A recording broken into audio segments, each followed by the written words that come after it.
Bulk modulus की value होती है -v/dp/dv। अगर आपको ये फॉर्मूला याद है तो आप यहाँ से करो, नहीं याद है तो कोई बात नहीं, just remember stress is proportional to strain. Hooke's law. Volume contraction या एक्सपेंशन के केस में स्ट्रेस होता है फोर्स अपॉन एरिया, जिसको हम लोग प्रेशर के इक्वल लिख देते हैं, perpendicular force per unit area. Constant लगाते हैं बल्क मॉडुलस, स्ट्रेन का मतलब change in volume upon volume. एक माइनस हम लगाते हैं अलग से, क्यों लगाते हैं भाई? Because if pressure is increasing volume will decrease and vice versa, इसलिए यहाँ पे एक माइनस आता है। अब अल्टीमेटली आपको फॉर्मूला याद है तो अच्छी बात है, नहीं पता है तो हुक्स लॉ से आप ये फॉर्मूले तक पहुँच जाओगे। इसमें बस आंसर में फॉर्मूले में वैल्यू रखनी होती है, आपका आंसर आ जाता है। तो आपसे पूछा गया है कि वॉल्यूम कॉन्ट्रैक्शन कितना होगा, चेंज इन वॉल्यूम कितना होगा, ये पूछा गया बेसिकली। तो इसको पहले मैं ऐसे लिख देता हूँ, -v∆p/∆v। सो डेल्टा v की वैल्यू क्रॉस मल्टीप्लाई होके हो जाएगी -v∆p अपॉन बल्क मॉडुलस। ठीक है, वॉल्यूम कितना था इसका इनिशियली? 10 सेंटीमीटर का क्यूब।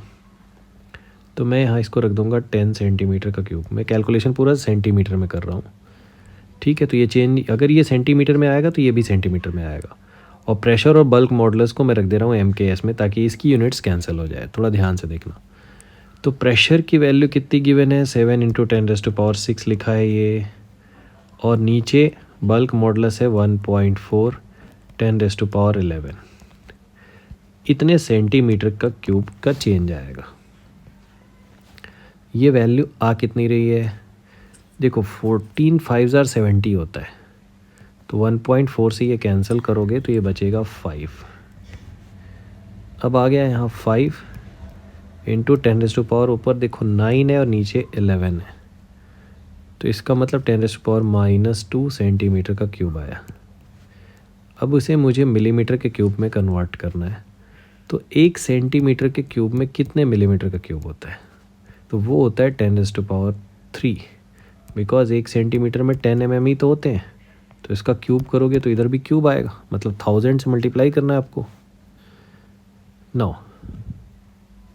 1000 से मल्टीप्लाई करोगे तो ये वैल्यू आएगी 10, और आपका यहाँ आ जाएगा 50 मिलीमीटर का क्यूब। माइनस ये बता रहा है कि ये कॉन्ट्रैक्ट हो रहा है, उसने तो खुद ही लिख दिया है। ठीक है, तो अगर उसने कॉन्ट्रैक्शन वर्ड लिख दिया है तो मुझे बस यहाँ आंसर करना है 50, and that is my answer.